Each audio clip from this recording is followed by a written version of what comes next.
T'as traversé la Manche? Ouais, à la nage. J'ai fait plus de 1300 km d'entraînement. Bonjour et bienvenue dans cette nouvelle édition d'Esprit Entrepreneur. Aujourd'hui, nous sommes en compagnie de Grégor. Grégor, c'est quelqu'un qui a un parcours tout à fait exceptionnel. Il y a une phase où il a été dans le domaine de la construction, il a beaucoup voyagé, il a monté plusieurs entreprises, jusqu'à un jour se mettre le défi de traverser la Manche à la nage. Moi, je nage à 3,5 km/h.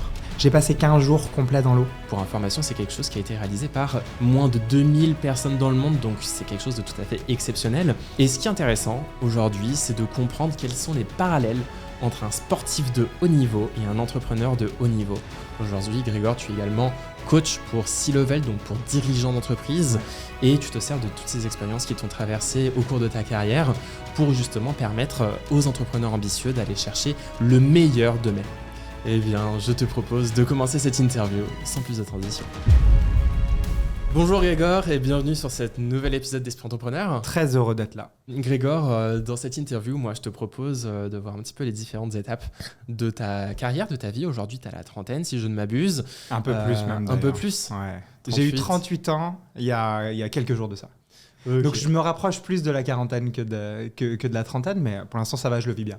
Grégor, en fait, dans ton parcours, ce que j'aime bien, c'est que tu as fait différentes phases. Une phase où tu t'es construit, une phase où tu as voyagé, une phase où tu as été entrepreneur, et une phase un petit peu particulière où tu as allié à la fois défis sportifs et défis entrepreneuriales à travers quelque chose qui est assez mémorable, la traversée de la Manche. Tu as traversé la Manche à la nage. Ouais. Vous êtes combien à avoir fait ça ? En France, on est moins d'une trentaine à avoir réussi la traversée de la Manche à la nage en version Matthew Webb, donc en version classique, juste en maillot de bain, muni d'une paire de lunettes et une paire d'un bonnet de bain. Un beau défi quand même, hein. Ouais. C'est quelque chose d'assez exceptionnel, on peut se dire.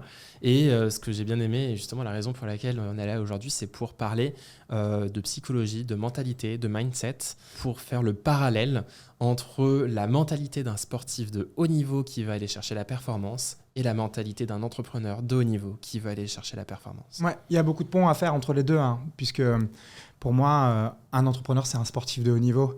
Après, ça dépend où est-ce que tu veux mettre le curseur. Il y en a qui ont envie d'aller en Champions League et il y en a d'autres qui veulent et qui se font plaisir dans le niveau dans lequel ils sont. Pas de jugement à avoir là-dessus. Moi, j'ai plutôt une attirance pour ceux qui ont envie d'aller en Champions League et donc je travaille pour ça et j'aide à travailler, à préparer sa psychologie pour ça. Eh bien, je te propose de revenir d'abord sur ton histoire, sur ton parcours assez succinctement pour comprendre eh bien, quels ont été les fondements de ta vie, comment tu t'es construit et qui t'a permis à un moment de te dire « Ok, j'ai envie, j'ai besoin même de mettre ce défi et d'y aller ». Pour en faire la genèse, comme tu l'as bien expliqué en préambule, moi, il y a 3 grandes phases dans ma vie. Il y a la première phase qui est une phase de construction. Là, quand je parle de construction, je suis un constructeur, je suis maçon de formation. Donc, je peux te construire une maison, une villa, un logement, un appartement.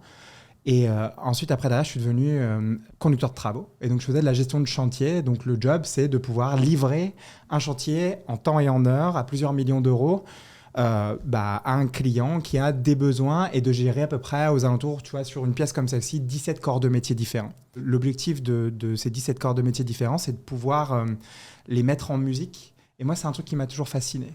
Et donc ça, c'est vraiment la première partie où là, j'ai été vraiment salarié et dans lequel j'ai testé plein de métiers, de jobs divers et variés. Donc ça, c'est la première partie. T'avais quel âge juste pendant cette partie-là ? C'était de quand à quand ? J'ai fait un bac pro en maçonnerie, je devais avoir 19 ans, 18-19 ans. Je sortais de mon bac général que je n'avais pas eu, peut-être à revoir par rapport aux dates, mais ensuite derrière, j'ai continué mes études et je suis devenu conducteur de travaux. Et c'est ça qui m'a propulsé, j'avais fait ça pendant 5 ans. Après, j'ai pris mon sac à dos et on en vient à la deuxième partie où je suis parti voyager. Je suis allé dans plus d'une dizaine de pays, mais j'ai commencé avec un PVT, un Working Holiday Visa en Australie, ce qui paraît complètement normal, mais à l'époque, il n'y avait pas encore énormément de Français. J'ai encore pas mal de potes qui sont là-bas, australiens, avec lesquels je discute de ça. Et j'en ai profité pour faire plein de jobs que j'aurais jamais fait. J'ai été déménageur de piano, j'ai travaillé dans les fermes d'Utreperlière, je suis allé travailler dans des bars, dans des clubs, mais dans plein de systèmes divers et variés. Et c'est ça qui m'a vraiment éclaté. C'est de me mettre dans des conditions de comment je paye mon voyage et en parallèle, comment je vais aller faire plein de jobs et surtout d'aller apprendre et d'aller au contact. Donc j'essayais de fuir un maximum tous les Européens, ce qui était assez difficile. Mais cependant, j'ai vécu des moments assez incroyables, mais aussi assez difficiles. Parce que le voyage, juste avec ton sac, moi, j'avais qu'un billet d'aller. Je ne savais pas quand est-ce que j'allais revenir en France. Et donc après, par opportunité, je me suis laissé embarquer par différentes personnes dans différents pays. Et c'est comme ça que je me suis fait mon voyage. Et c'était génial, incroyable. Et ça, t'avais quel âge quand tu l'as fait? Bah, je l'ai fait 19, je devais avoir 23, je devais avoir 23, 24 ans, 23, 24 ans à peu près. Mais c'est pas un peu compliqué de se dire, même vis-à-vis de sa famille, qui peuvent s'inquiéter pour toi, enfin je veux dire, partir en Australie tout seul pendant 1 an, sans billet de retour. Surtout que j'ai pas fait que l'Australie, mais en fait, j'ai eu une envie de bouger pour une raison très simple. C'est qu'à l'âge de 20 ans, j'ai perdu mon père. Et je me suis retrouvé dans une situation émotionnelle qui était vraiment ultra complexe. Et en fait, j'ai essayé plein de choses pour plus ressentir cette espèce de douleur et ce vide que j'avais dans le cœur. Et j'ai essayé plein de choses. J'ai essayé l'alcool, la cigarette, je suis beaucoup sorti. Et en fait, je me suis dit, à un moment donné, ça ne marche pas. Donc j'ai quand même décidé de continuer. J'ai décidé de partir à plusieurs milliers de kilomètres pour me dire que ça allait pas me suivre. Mais en fin de compte, la tristesse a toujours été là et présente. Et en fait, c'est ça qui m'a donné envie de partir. C'était pas forcément les meilleures raisons du monde, mais j'avais envie d'aller découvrir autre chose différemment. Là, on parle d'Australie, mais j'ai fait la Nouvelle-Zélande, j'ai fait une partie de la Thaïlande, du Laos, du Cambodge, tout en essayant de voyager le plus possible sans avoir de repères européens. Donc en fait, c'était vraiment d'aller dans des plus petites villes et d'aller au contact de la population. Donc j'ai fait des rencontres, j'ai fait un peu « j'irai dormir chez vous ». Et des fois, j'ai pas réussi à dormir chez eux. J'ai dormi tout seul dehors. Mais ça, c'était vraiment super intéressant parce que je suis allé vraiment me confronter à certaines de mes limites. Et ça, c'était vraiment assez incroyable pour le coup. Okay. Et bien sûr, ça fait peur à tout le monde, ça fait peur à ta famille et autres. Mais si j'écoute les peurs fondamentales des gens autour de moi, d'un moment, tu fais plus vraiment grand-chose. Et pour le coup, je remercie ma grande sœur qui est partie de faire la route de la soie avant moi en tant que femme. En fait, ma mère, elle était blindée. Après ça, je lui ai dit que je partais. Pour elle, c'était l'Australie, c'était le pays le plus safe au monde. C'était pas si compliqué que ça, en fait. Finalement, pour les gens autour de moi, c'était beaucoup plus facile que ça. Et je remercie ma sœur qui a vraiment grave ouvert la voie là-dessus. Et du coup, après ce voyage, tu finis par décider de rentrer en France au bout d'environ 1 an et demi, 2 ans. Ouais. Et là, tu commences à vouloir monter des business, à entreprendre. Mais tout ne se passe pas comme prévu. Ouais, exactement. Mais même avant de vouloir monter un business, moi, je rentre en France, je suis bronzé, je suis heureux, je sors d'un pays ultra safe. Et en fait, je pose mon CV sur un site pour devenir conducteur de travaux. Je débarque à Paris, dans le 17e arrondissement. Et je fais un premier job et je me fais virer.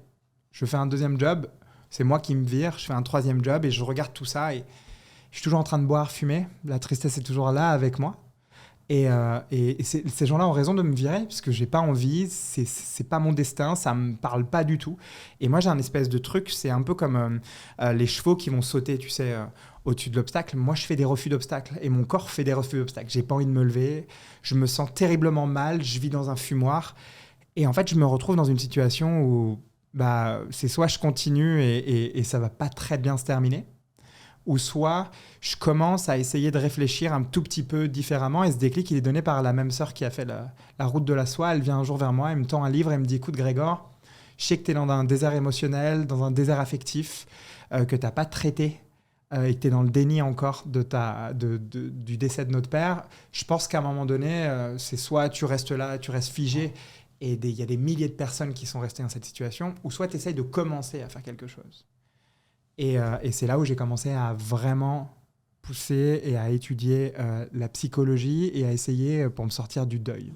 Ce qui est assez notable dans ce parcours, c'est que ça part quand même d'un gros traumatisme, si je puis dire, qui est le décès de ton père, ouais. Qui plus est, était chef d'entreprise. Toi, derrière, enfin, avec ta famille, tu te retrouves ça au début sur les bras, tu décides de voyager, tu reviens en France. Et à un moment, tu te dis, OK, il faut que je me lance, il faut que je crée quelque chose. C'est peut-être ça mon ADN, en fait. Mon ADN dans l'acte d'entreprendre, c'est l'acte de résoudre un problème. Quand j'étais conducteur de travaux, je résolvais un problème. Et le deuxième ADN, c'est comment je fais parler des gens qui ne parlent pas le même langage. Et ça, c'est un truc que mon père m'a laissé. C'est la capacité à pouvoir m'adapter dans plein d'environnements divers et variés. Et c'est ce que je voyais pour lui, petit patron de PME qui avait racheté une petite boîte de 3 personnes et qui l'a fait monter vraiment en puissance. Moi, quand je rentrais de soirée, le dimanche matin, lui, il était déjà en train de travailler. Et en fait, j'ai vu ce mécanisme-là opérer chez lui. Et à un moment donné, après son décès, ma grande sœur s'est retrouvée propulsée un peu à la direction de sa boîte. Moi, j'étais un peu en backup derrière. Et en fait, c'est une immense frustration de ne pas pouvoir aider, de ne pas pouvoir faire grand-chose derrière, qui a commencé à me dire, OK, si j'ai envie d'étudier, peut-être un jour monter ma propre boîte, qu'est-ce que je dois aller apprendre derrière? Et tu vois, c'est un savant mélange sur lequel j'ai commencé à aller étudier en profondeur l'entrepreneuriat. Et c'est là où, quand je reviens, je me fais virer et j'ai l'opportunité de pouvoir aller monter ma première boîte à l'incubateur de l'EM Lyon. Et donc, c'est là où je commence à aller entreprendre et à monter ma première structure. T'avais quel âge? Là, j'avais 27 ans. 27 ans.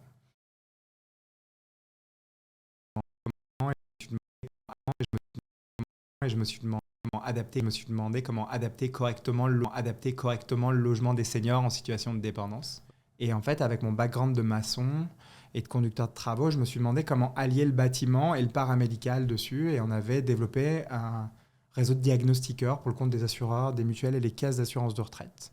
Étant ultra curieux, lisant beaucoup et n'étant plus dans un désert intellectuel de manière générale, je me suis dit, OK, c'est quoi et comment je peux aller apprendre? Et j'avais des potes qui ont fait l'EMS Entreprendre de l'EM Lyon. Et je me suis dit, tiens, je vais commencer à aller écouter et je vais commencer à aller regarder ce qui s'y passe derrière. Et c'est comme ça que, en développant ma boîte, je me suis aussi attelé à aller écouter et à aller apprendre en parallèle, parce qu'on n'avait pas tous les podcasts et tout ça à l'époque. Et donc, c'est ça qui m'a mis en action et qui m'a mis dans la démarche de développer. Et puis, cette entreprise, tu décides de l'arrêter? Ouais. Au Pourquoi? bout de 3 ans, cette structure qui est incroyable, je gagne des prix entrepreneuriaux, mais je fais une vraie erreur d'ego. En fait, quand je parle d'erreur d'ego, mon erreur dans l'histoire, c'est que tout le monde est d'accord. Mon pitch, il était très bien ficelé. Tout le monde a des parents et des grands-parents, donc ça touche le système émotionnel des personnes. Mais sauf que, bien sûr que je voulais régler ce problème, mais il y avait mon rapport à ma grand-mère et il y avait aussi un autre rapport que je n'ai pas compris en allant voir des centaines et des centaines de clients utilisateurs. C'est que tout le monde est d'accord sur le vieillissement.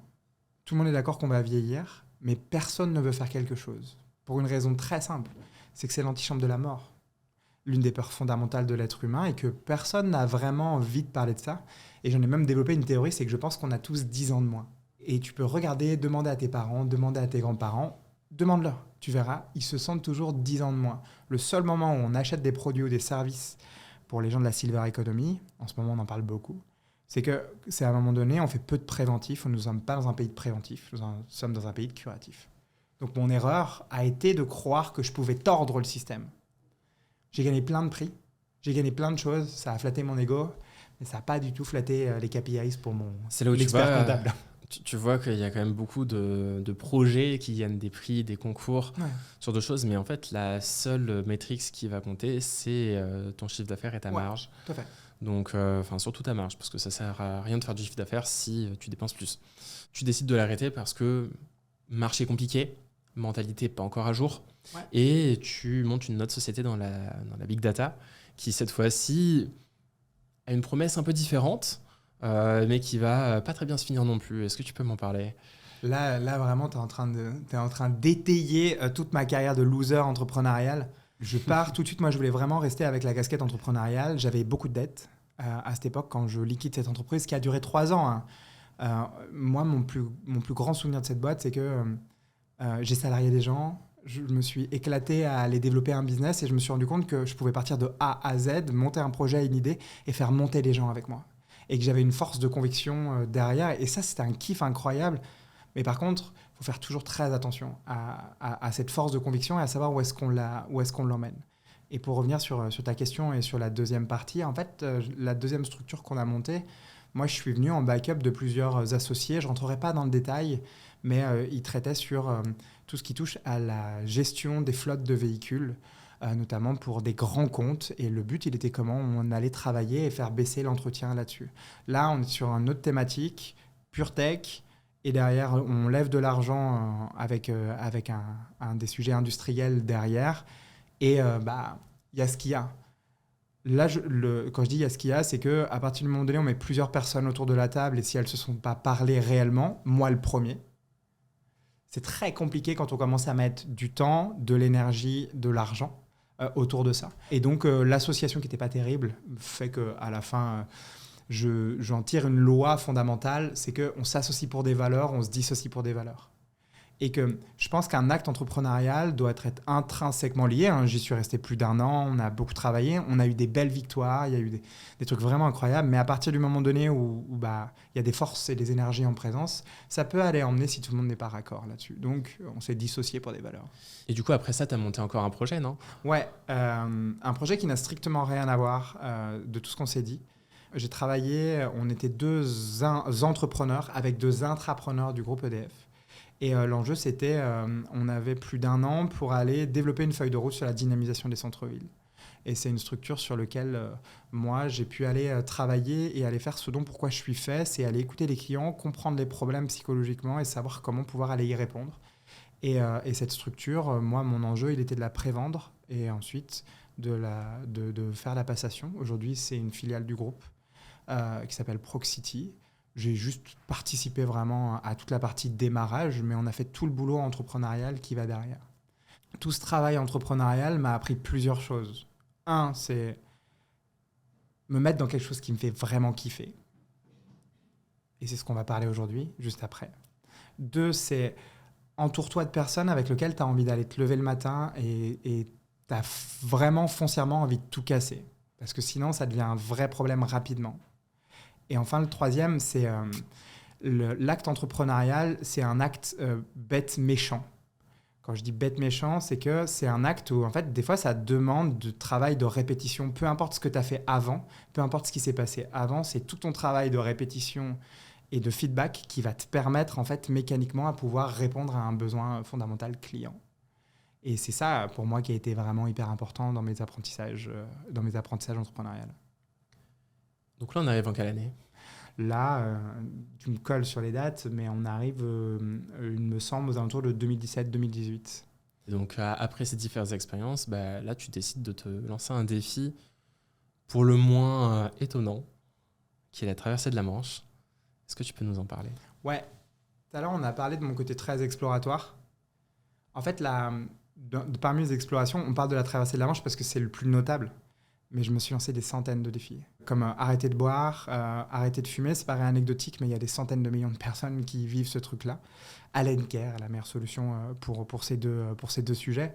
Je me suis amusé à faire Saint-Jacques-de-Compostelle sans argent parce que j'avais peur.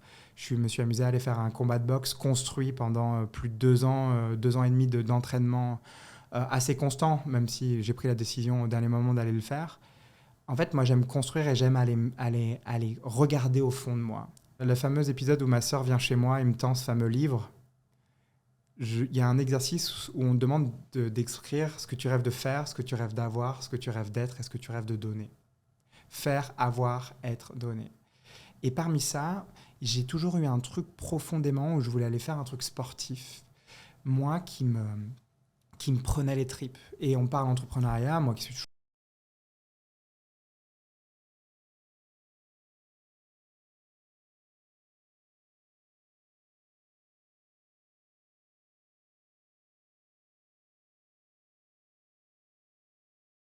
pleine possession de mes moyens à partir du moment donné où j'ai des gros objectifs. Et donc j'ai commencé à nager 6 ans avant, j'ai fait un 100 mètres, j'en ai fait un 200. Puis j'ai accéléré, puis je suis allé faire un peu de compétition juste parce que j'aimais nager et je viens d'une famille de nageurs. Et en fait, jusqu'au jour où je me dis, mais en fait, c'est pas nager qui m'amuse, moi, c'est aller en milieu extérieur et aller me connecter à ce qu'il y a de plus fort. Et donc, en fait, jusqu'au jour où je tombe sur plusieurs reportages de la traversée de la Manche, et là, il y a un petit truc qui germe et qui me dit, tiens, pourquoi pas toi ? Est-ce que c'est pas possible ? Et en fait, c'est toujours revenu, reparti, jusqu'au jour où c'était sur Saint-Jacques-de-Compostelle, je m'en souviens, je suis avec 5 personnes que je connais pas, je suis en plein milieu de la pampa. Et là, d'un coup, il me regarde, il fait, on sait tous qu'on vient à Saint-Jacques pour faire de l'introspection, et pourquoi tu es là ? Et moi, je leur dis, à partir de demain, je me mets à préparer la traversée de la Manche à la nage, en plus de mon développement entrepreneurial, mais j'ai envie d'aller préparer ça. Et en fait, c'est exactement ce qui s'est passé. C'est que le lendemain, je suis parti et je me suis mis en tête de, OK, comment je dois aller construire ce truc-là pour faire partie des moins des 30 Français à l'avoir réussi. Si on revient sur le pourquoi, ouais. Pourquoi la traversée de la Manche ? Pourquoi le faire ? C'est pour te prouver ? C'est pour montrer au monde que tu peux? C'est quoi l'idée derrière? En fait, moi, j'ai une croyance vraiment ultra forte, c'est que tout le monde voit le pourquoi de Simon Sinek comme l'espèce de pseudo-graal. Moi, je crois qu'on en a plusieurs. Et quand je dis qu'on en a plusieurs, c'est qu'on en a des plus ou moins avouables. Il y a des pourquoi complètement égotiques, d'envie, d'être, de domination.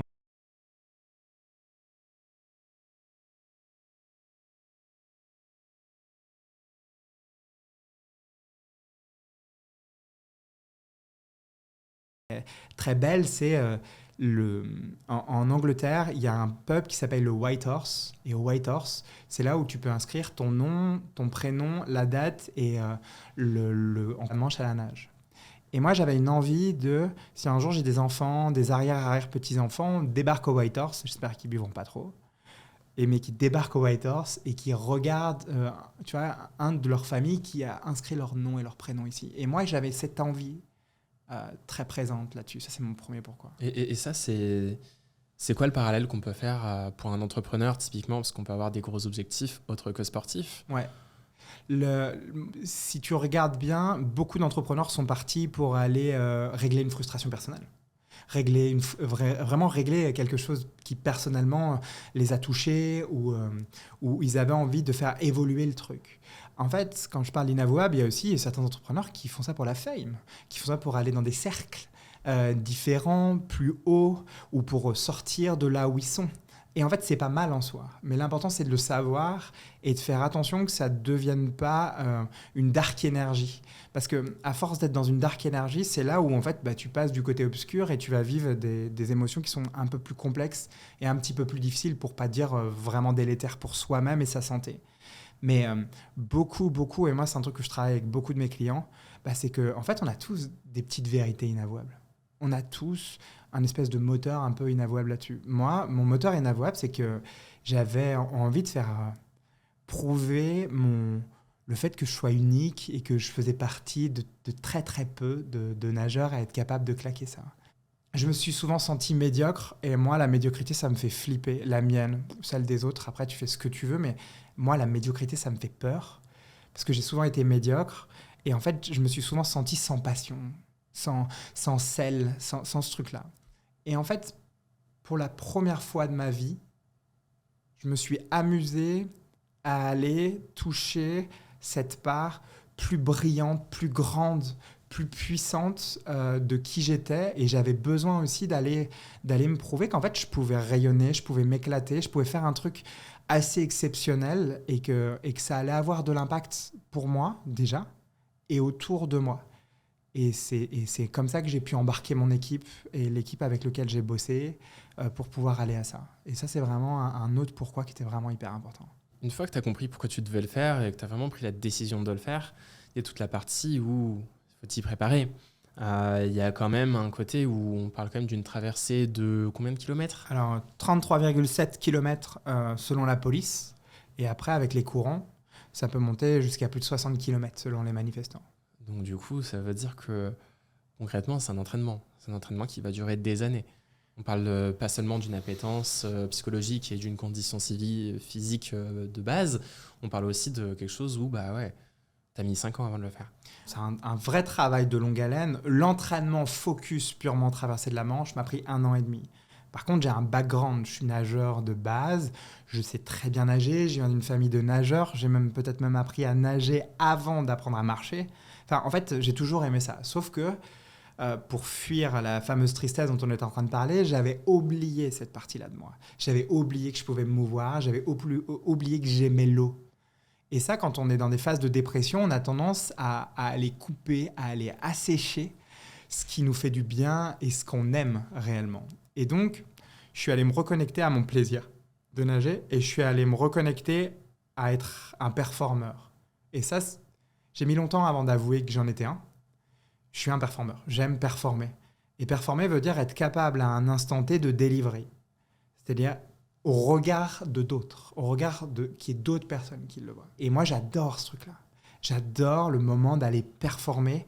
Et je trouve que si tu as fait le travail, si tu t'as bossé suffisamment, peu importe le résultat, même s'il y a une envie de gagner, mais peu importe le résultat, il y a quand même ce truc où ça t'apporte des espèces d'émotions que tu peux retrouver dans très peu d'autres choses, mais l'entrepreneuriat, tu peux le trouver dans l'entrepreneuriat par exemple, mais tu le retrouves pas partout.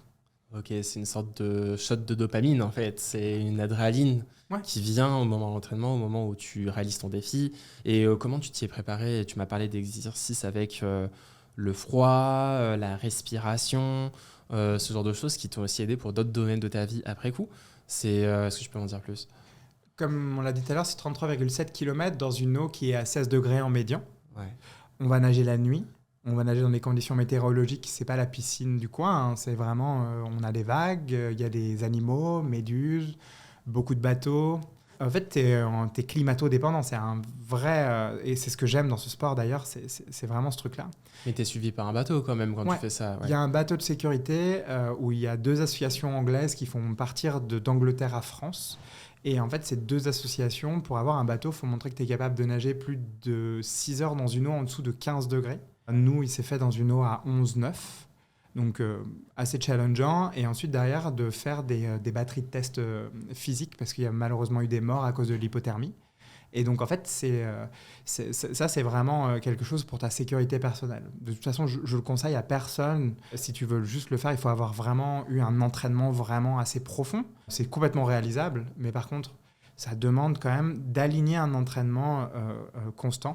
Et donc, pour répondre à ta question, c'est être consistant et être capable de répéter. Et de répéter le même mécanisme de manière très brutale, de manière quasi quotidienne, et surtout d'aller t'adapter au froid. Donc ouais, je suis allé apprendre des techniques, celle de Wim Hof, pour aller apprendre à gérer le froid.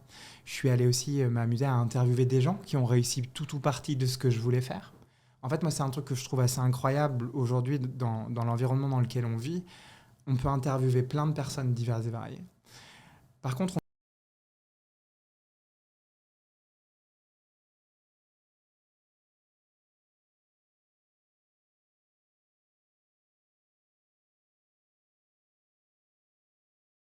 les 5 personnes que je fréquente et que je côtoie, très bien. Mais c'est pas parce que tu les côtoies que tu apprends. La vraie question, c'est qu'est-ce que j'ai envie d'apprendre en allant côtoyer. Donc, je suis allé interviewer des gens qui travaillent dans le froid. Je me suis amusé à aller voir des gens qui ont fait de l'ultra-distance, des hyper sportifs, mais comme l'amateur du coin. En fait, je pars toujours du principe qu'on peut voir plein de choses dans les paradoxes, et donc j'ai toujours envie d'aller voir celui qui n'a pas du tout réussi, comme celui qui a vraiment réussi. Et donc, je vais aller essayer d'aller comprendre ce qui, lui, l'a fait réussir et ce qui, lui a permis de pouvoir aller faire partie de cette petite poignée-là. Et donc, j'ai beaucoup travaillé là-dessus. T'apprends tout le monde d'un débutant comme un expert, en fait. Ouais. Okay. Après, c'est vrai que je passe plus de temps avec un expert. Et moi, j'ai une règle du jeu entrepreneurial, c'est que je côtoie que des gens qui sont à 2-3 ans avant moi. Parce qu'en fait, je pars du principe que souvent, moi, j'ai eu des mentors entrepreneuriales. Et les mecs... ils avaient 50 ans de plus que moi. Et des gens... Ils se souviennent pas de incroyables. Mais sauf qu'ils ne sont pas du tout... Ils ne vivent pas dans le même environnement que moi. Par contre, philosophiquement, je peux aller philosopher avec eux. Ils ont plein de choses à m'apprendre. Par contre, plus difficile d'aller apprendre de quelqu'un qui va avoir 10 ans de plus que toi dans un marché qui a changé, dans un écosystème qui a changé, les systèmes d'entraînement ont changé. Et donc, oui, tu peux apprendre, mais moi, je me méfie beaucoup plus de ceux qui vont aller me donner des conseils à ce moment donné-là. Et si on entre un petit peu plus dans la psychologie de préparation de ce défi-là, parce qu'en fait, c'est une préparation d'1 an et demi. T'es dans quel mindset quand tu t'entraînes? Il y a des jours j'ai envie d'y aller, il y a des jours j'ai pas envie d'y aller. Pour t'arrives à peu près à comprendre, moi, je nage à 3,5 km/h. J'ai passé 15 jours complets dans l'eau. J'ai fait plus de 1300 km d'entraînement. Donc, ça veut dire que ce temps-là, tu vas l'allouer à quoi ou tu l'allouais à quoi habituellement? Donc, ça demande d'être hyper militaire dans les choix de ce que tu vas faire. Parce que moi, je développais ma boîte en parallèle, qui est ma boîte de coaching. Et ça, vraiment, j'avais envie, je continuais à aller développer vraiment ça, puisque c'est un truc que je faisais depuis pas mal de temps. Et donc, ça m'a demandé vraiment de structurer plein de parties de ma vie sans aller dénaturer mes relations avec les autres et dénaturer mes relations avec les gens avec qui j'avais envie de passer du temps. Et donc, mon mindset, pour être très franc, la première fois où j'ai pris la décision d'aller d'aller traverser la Manche, moi, le premier truc, moi, je me parle très mal. Hein. Tout le monde dit oui, non, on se parle, la plupart du temps, on se parle pas vraiment très bien. Et moi, je me suis dit, mais t'es qui, espèce de petite merde, pour être capable d'arriver à faire ça? C'est les premiers mots qui sont sortis dans ma tête. Ils sont sortis de ma psyché et de ce qui se passait à ce moment donné-là. Et donc, ma question n'a pas été, ok, bah, j'écoute ce truc, c'est bon. Ma question, elle est, qu'est-ce que je peux faire tout de suite là maintenant pour commencer à aller me montrer, déjà à moi, avant d'aller voir les autres. J'ai mis 8 mois hein, avant d'avoir des premières réflexions en me disant, ah ouais, en fait, c'est peut-être possible. En fait, tu vas peut-être y arriver. C'est un travail de tous les jours d'aller m'entraîner. Et pour ça, j'ai fait le truc bête et méchant, c'est de m'entourer de gens qui vont aller, à qui je dois rendre des comptes. Parce que ça, tu peux dire ce que tu veux, mais des fois, ça peut venir de manière très interne. Et des fois, tu vas aller demander à des personnes en face de rendre des comptes. C'est pour ça que je me fais coacher. C'est pour ça que je suis allé chercher 3 personnes dans mon équipe avec qui je rendais des comptes sur mon alimentation, à qui je rendais des comptes sur mon travail. De toute façon, eux, le seul job, il était vraiment d'aller questionner ça. Et donc, c'est d'aller s'entourer de personnes vraiment à l'extérieur. C'est un peu comme l'objectif où t'as pas de patron, vu que c'est toi qui le fais pour toi. Ouais. Donc, il te faut quand même quelqu'un qui soit garant de ton suivi, ou du moins une preuve sociale en mode si je me suis engagé auprès d'autrui à faire quelque chose et que je le fais pas, je passe pour un con. Donc, je le ferai. En fait, si tu vas chercher en utilisant l'externe, tu vas aller chercher une manière, parce que pris ça comme ça, fait ça tout seul, j'aurais jamais réussi. C'est un sport solo. J'ai passé énormément de temps seul. Cependant, toutes les personnes qui sont montées dans le train avec moi, mon ex-fiancé y compris, ma famille y compris, j'ai dû aller les convaincre de plein de manières différentes. Pas les convaincre pour me dire « Hey, regardez, montez », mais les convaincre et dire « Ok, je sais que vous avez peur pour moi, je sais que ça vous paraît fou, extraordinaire pour vous, ça l'est pour moi. Cependant, laissez-moi monter le projet petit à petit et déjà me prouver à moi-même que ça peut fonctionner. Et ensuite, je vais venir trouver des angles pour vous faire monter avec moi. » Et ça, pour moi, ça a été vraiment game changer. Par exemple, ma mère, la première fois que je lui dis, ma mère est prof de sport agrégée. Hein. Donc en fait, on n'est pas, c'est pas nouveau pour elle. On est quand même sur une sportive qui aime nager et qui comprend. Sauf que quand je lui dis ça, sa première réaction, c'est non, non, non, non, non. Et c'est OK, parce que c'est sa peur à ce moment donné-là. Mais sauf que moi, j'ai un peu j'ai un atavisme familial et j'ai un peu d'hérédité sur le fait de le non, non, non, non, non de ma mère résonner en moi à ce moment donné-là. Donc, j'ai dû faire des choix en lui disant « Maman, écoute, je sais que tu me soutiendras quoi qu'il arrive, je sais que tu as peur pour moi, et c'est normal parce que tu sais pas ce qui va se passer derrière. Laisse-moi m'entraîner, je vais peut-être moins t'en parler parce que j'ai pas envie d'avoir ton bagage émotionnel. Cependant, laisse-moi après petit à petit revenir vers toi. » Et c'était la première sur la plage à me prendre dans ses bras quand je suis arrivé. C'est juste qu'il faut faire attention aux différents bagages, aux différentes croyances des personnes autour de toi. Et c'est pour ça que si tu fais le parallèle avec l'entrepreneuriat, à un moment donné, ouais, tu peux rendre des comptes à d'autres, mais en fait, très vite, tu peux arrêter de rendre des comptes à d'autres si tu en as envie. Donc, c'est être capable de savoir où est-ce que je vais aller puiser les différentes phases d'énergie pour aller réaliser le truc qui te paraît vraiment incroyable, extraordinaire. Parlons justement du jour J, de la traversée. Ouais. C'est une traversée de combien de temps ? Alors moi, ça m'a pris 14 heures et 1 minute. Donc ça veut dire que pendant 14 heures, tu es dans l'eau, ouais. en train de nager, ouais. tout droit, sans forcément savoir où tu vas. Enfin, tu sais que tu vas de l'autre côté, mais tu vois pas forcément le bout tout le temps. Dans quel état tu es pour continuer à avancer alors que c'est certainement le moment le plus difficile du défi ? Alors, j'ai envie de te dire que non. C'est pas le moment le plus dur. Mais non, j'ai fait 1300 km d'entraînement. En fait, je pense que c'est pas 1300 km d'entraînement pépère. Tu n'imagines pas les conditions dans lesquelles je suis allé nager. Je suis allé nager dans des conditions d'eau glacée à 1 degré. Je suis allé nager dans des conditions de tempête en Méditerranée. Je suis allé me foutre dans des baïnes pour aller comprendre comment mon corps allait réagir. En fait, le niveau d'entraînement, pour moi, c'était usual day at the office. Pour moi, c'était un jour normal. Bien sûr qu'il y avait un peu plus d'intensité, d'intention. En plus, on partait très tôt le matin.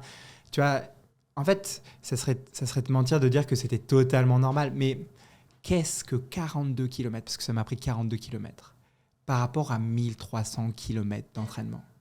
C'est rien. Et donc, ça en vient à un vrai truc. C'est que, ouais, tu le vois, et on parle de la traversée. Mais moi, franchement, je préférerais te parler de certains souvenirs que j'ai eus à l'entraînement, certains moments de grâce, comme certains moments donnés où j'ai cru que j'allais y passer de par mon entraînement avec le froid. Et donc, pour moi, on voit souvent les mecs lever les bras. C'est pour ça que moi, au début, je ne comprenais pas les sportifs blasés qui arrivaient, ouais, c'est normal qu'on ait gagné ça et tout ça. Mais tu l'as tellement imaginé. Tu t'es tellement entraîné. Tu as tellement poussé le curseur dans l'imagination de ce que tu pouvais avoir que quand tu as touché le plafond, tu te dis so what? Enfin, bien sûr que c'était un moment donné incroyable de ma vie. Je m'en souviendrai toute ma vie. Mais je pense qu'il y a des souvenirs que j'ai vécus pendant ces entraînements qui étaient d'une beauté incroyable. Et moi, le beau me porte.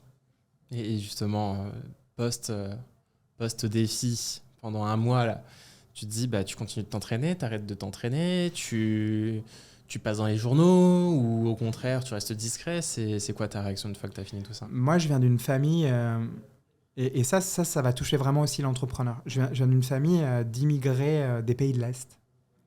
Et en fait, quand mes grands-parents sont partis de la guerre, ils ont pris leurs 2 sacs. Ils se sont rencontrés dans un camp de travail. Ils ont pris leurs 2 valises. Je les vois encore sur l'étagère quand ils sont arrivés. Et ils ne parlaient pas la langue. Ils sont arrivés au fin fond du trou du cul de la Bourgogne. Et en fait, ils ne parlaient pas la langue. Et ils ont développé un mécanisme qui était bon pour eux, qui était surtout, tu t'intègres et tu ne fais pas de vagues. Tu ne parles pas plus haut, tu ne dis pas plus haut, tu ne dis pas ce que tu fais parce que ça n'est pas ton pays. Et donc, tu dois travailler plus que de raison pour t'intégrer et aller développer ça. Je les remercie, en fait. Je les remercie parce qu'ils ont fait tout ce qui était avec leur niveau de savoir, de connaissance, de compétences et tout ça. Donc, forcément, c'est un atavisme familial, ça a été passé à leurs enfants. Et ces enfants l'ont édulcoré avec le regard de la première. Et moi, je suis la 2e génération derrière. Sauf qu'il y avait des réminiscences de ce truc-là. Et moi, la réminiscence, elle est simple. C'est une croyance qui était fondamentalement ultra forte. C'est « tu ne fais pas de vagues ». Ça paraît bête dit comme ça. Mais sauf que, et c'est ce que j'aime dans ce que je crée, c'est les histoires qu'on va aller se raconter. Et le « tu ne fais pas de vagues » était très bon pour mes grands-parents. Mais pour toi, c'est à l'opposé de ce que tu voulais. Exactement. Sauf que moi, j'ai pris du temps dans « tu ne fais pas de vagues ». Et donc, j'ai peu communiqué. Donc, j'ai peu exprimé ce que je faisais. Tu peux regarder, j'ai un groupe Facebook de 500 personnes. Enfin, tu vois, en fait, moi, mon délire, c'était pas du tout d'être vu aux yeux de tout le monde et autres. Mon délire, c'était d'aller me regarder dans la glace et de me dire « Ah putain, c'est incroyable, t'as réussi d'aller frôler, d'aller toucher ce truc-là. » Et on revient à la performance. C'était de ne pas mettre un fardeau complémentaire de gens qui allaient complètement regarder et qui allaient juger ou pas cette performance à ce moment donné-là. Par contre, ça m'a permis d'édulcorer le « ne fais pas de vagues ». J'en fais un petit peu plus maintenant, j'en fais même beaucoup plus, j'ai rempli des salles, je me suis amusé. Aussi, En fait, mais par contre, ça m'a permis d'aller travailler ça. Et je trouve que c'est ça qui est génial en entrepreneuriat. Et en fait, quand tu y penses, les étapes que tu as suivies pour faire la traversée de la Manche, qui est d'abord pourquoi le faire, après comment tu mets en œuvre un entraînement qui soit suffisant pour le faire, puis ensuite comment le jour J tu passes à l'action, tu réussis à le faire jusqu'au bout et comment tu le vis après, c'est un peu les mêmes étapes que tu peux avoir chez un entrepreneur qui reprend une entreprise, qui en fonde une ou au contraire qui se re-questionne sur sa carrière, où d'abord il va commencer par se comprendre au niveau de ses valeurs, après il va y avoir la partie objectif, qu'est-ce qu'il veut faire, pourquoi, et puis après se mettre un plan d'action, le comment, jusqu'à arriver à peut-être une fin heureuse pour une entreprise qui peut être une revente, qui peut être une passation, qui peut être une levée de fonds, enfin peu importe, on met la fin où on veut, qui est en fait le début d'autre chose. Et c'est très intéressant de se dire que la mentalité que tu développes pour traverser la Manche, c'est en fait la même mentalité que tu dois développer pour aller monter une entreprise qui a beaucoup d'ambition. Donc est-ce que tu peux nous parler de ces étapes-là ? Parmi les défis que je m'étais lancé, je me suis amusé à interviewer plus de 70 personnes pour aller comprendre. Moi, quand je me lance dans quelque chose, je veux que ça soit construit et je veux m'entourer de personnes, comme je l'ai dit tout à l'heure, qui ont 2-3 ans d'avance sur moi. Un grand entrepreneur du sérail parisien et qui a été vachement mis en avant. Un jour, je vais le voir dans son bureau. Lui, il est fasciné par la traversée de la Manche et moi, je discute avec lui. Je suis fasciné par la boîte qu'il a montrée qui est valorisée à plus d'1 milliard. Et je discute avec lui, je fais « Explique-moi, c'est quoi la différence entre toi et un autre ?» Et il me dit un truc que je trouve pertinent et que j'essaie de me rappeler tous les jours. Il me dit, tu sais, moi, il me fait, Grégor, comment toi, tu as réussi à traverser la Manche? Je fais, bah, moi, je suis allé nager. C'est tellement con ce que je suis en train de dire, mais je suis allé nager. En fait, la barrière à l'entrée des 1300 km d'entraînement, ça ne veut pas dire que c'est la bonne et la meilleure solution, mais en tout cas, parmi toutes celles que j'ai vues, était l'une qui allait te prémunir de la faible estime de toi que tu avais à ce moment donné-là, c'est l'accumulation de ce truc. Il me dit, bah moi, j'ai fait la même chose que toi. J'ai appelé 70 clients tous les jours, 7 jours sur 7, pendant 6 mois. T'imagines ne serait-ce que la brutalité de l'acte entrepreneurial qu'il a eu. Et en fait, tout acte pour rentrer en Champions League ou pour avoir ce truc-là, c'est d'être capable, à un moment donné, de poser son cerveau et d'avoir ce volume de brutalité de travail. Je ne suis pas du tout pour la hustle culture. Cependant, je n'ai jamais vu quelqu'un réussir à faire un exploit sportif ou un exploit entrepreneurial sans avoir été à un moment donné ultra extrême dans les actions et dans la massivité, pardonne-moi pour le néologisme, mais dans la massivité de l'action. Et ça, pour moi, l'input qu'on va aller y mettre dans la structure va aller mettre l'intensité que tu vas avoir au bout d'un moment et des fruits que tu vas aller avoir. Et okay. Ça, c'est pour moi l'un des plus gros apprentissages. Pour traverser, il faut nager. En fait, bah, t'es méchant. Ouais. T'exécutes. Un entrepreneur, à la fin, c'est pas forcément le mec le plus intelligent de la galaxie, c'est le mec qui a été le plus fort pour répéter quelque chose qui marche. Après, quand je dis ça, de la brutalité, t'es sûr et certain que mon premier coup de main de nage n'est plus du tout le même après 1300 km d'entraînement. En fait, tu t'entoures de personnes ou de personnalités qui vont aller t'aider à grandir et à évoluer. Mais quand je dis cette brutalité-là, je ne suis pas en train de dire boss un maximum, c'est boss de manière ultra smart. Par contre, si tu veux commencer à avoir des objectifs à ces niveaux-là, et ça c'est la deuxième question, c'est quoi ton prix à payer ? C'est quoi ton prix à payer ? Et il ne veut pas dire y mettre toute la souffrance et y déverser tout ça. Mais pour traverser la Manche à la nage, il y a un prix à payer. Moi, je ne sortais plus du tout. Pendant 1 an et demi, mes potes ne m'ont pas vu. Pendant 1 an et demi, quand c'était le dimanche matin, j'allais sauter dans mon eau à 10 degrés alors que je n'avais pas du tout envie d'y aller. L'accumulation de ce truc-là. Et tu vois, prenons un autre exemple. Prends Léon Marchand. Là, aujourd'hui, il est encensé. Moi, je le connais depuis pas mal de temps parce que je l'ai vu grandir et évoluer dans le monde de la natation en spectateur, hein, bien sûr. Mais aujourd'hui, tout le monde le connaît. Mais on parle de son entraînement à 6h30 du matin et de son deuxième entraînement à 17h, plus l'entraînement de musculation qui va au milieu, répété de manière quasi quotidienne et constante pour arriver à ces niveaux de performance-là. Et ça... Tu peux pas le faire si t'as pas ne serait-ce qu'un minimum de kiff dans le voyage. Parce que si tu n'as pas de kiff dans ce voyage-là, qui est de structurer ta boîte, qui est d'être l'un des meilleurs, et là on en revient au côté dark, mais si tu ne sais pas exactement, ou si tu ne prends pas un tout petit peu de temps, et je dis pas d'entrer dans une introspection totale, mais si tu prends pas un tout petit peu de temps pour aller comprendre ça, parce qu'à un moment donné, il va falloir mettre du gaz de manière un peu plus consciente. Parce que c'est bien beau, hein. Les 3 premiers mois, c'est incroyable, on se sent intouchable. Mais quand c'est plein mois de février et que tu dois te lever pour aller rentrer, et je parle pareil pour mon pote hein, qui doit passer ses coups de téléphone, il n'était pas forcément OK tous les jours et il n'avait pas forcément envie d'y aller tous les jours. On ne voit pas les moments où tu galères. Et non. Et moi, c'est un truc... Et moi, je suis le premier à me juger en regardant d'autres réaliser des trucs encore plus extraordinaires que moi. Je suis le premier à me dire que je ne suis pas à la hauteur, que je ne suis pas bon, que je suis mauvais et tout ça. Mais attention à ne pas arrêter de comparer son soi, sa globalité, à une petite lorgnette d'une personne que tu vas voir sur une photo, sur un réseau, ou d'aller dans une discussion à un moment donné. T'es pas dans sa tête, tu sais pas ce qui se passe quand il va se coucher le soir. Tu sais pas ce qu'il y a derrière. Et je souhaite que du bien à tout le monde. Cependant, si tu veux changer ta vie avec quelqu'un ou tu as des envies, si tu trouves que cette personne, tu rêverais d'avoir sa vie, ne rêve pas juste de son objectif. Rêve de tout ce qui l'accompagne et de tout ce qu'il y a autour. Et donc, c'est quoi ton prix ? C'est quoi le prix que tu es capable de payer ? Ça veut dire que tu vas le payer, mais le prix que tu es capable de payer pour y arriver. Bah, sur ces belles paroles, moi, je trouve que c'est un bon moment pour passer à la conclusion de ce podcast.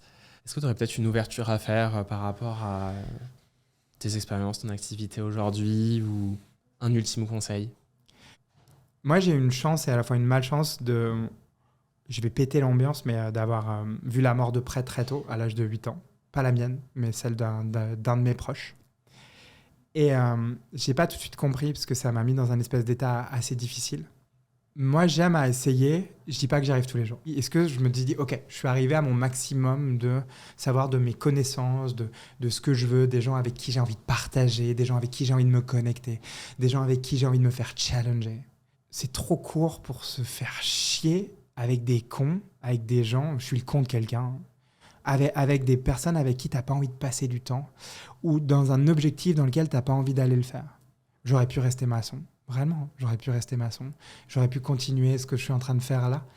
Mais à un moment, on a des espèces d'aspirations et c'est intéressant d'aller les creuser. Et tu n'es pas obligé de faire un 0 ou un 1. Tous les clients avec lesquels j'ai bossé, j'ai jamais vu quelqu'un qui te dit la fameuse phrase « je vais aller élever des moutons au fin fond du Larzac ». J'ai jamais vu ça. Par contre, ce que j'ai toujours vu, c'est que soit la vie t'emmène des petites aventures que tu vas subir, et on en subira tous, soit à un moment donné, tu décides de savoir où est-ce que tu as envie de subir. Et je trouve que c'est la beauté de la vie, dans le monde dans lequel je vis, là où je suis, c'est de faire des choses qui sont sensées pour moi, et d'essayer d'aller les mettre en avant et d'aller les mettre en action. Et c'est ce que j'essaye de faire avec les gens que j'ai la chance d'accompagner. Merci Grégoire. Merci pour ton temps, pour avoir joué le jeu de passer dans ce podcast. Comme d'habitude, si vous avez apprécié cet épisode, n'hésitez pas à laisser une évaluation 5 étoiles sur les plateformes de podcast de votre choix ou un pouce bleu sur YouTube. Vous nous retrouverez également au format court sur différents réseaux, donc Instagram, YouTube, TikTok et Facebook. Où est-ce qu'on peut te retrouver, toi ? LinkedIn, tu tapes Gregor Osbolt et si Osbolt est trop compliqué, tu tapes Gregor Manche et tu verras ma meilleure photo de profil avec mon slip de bain le plus beau du monde. Ok, eh bien, c'est noté, ça sera mis en description de l'épisode également. Merci à tous pour votre écoute et je vous dis à la prochaine pour une nouvelle édition d'Esprit Entrepreneur.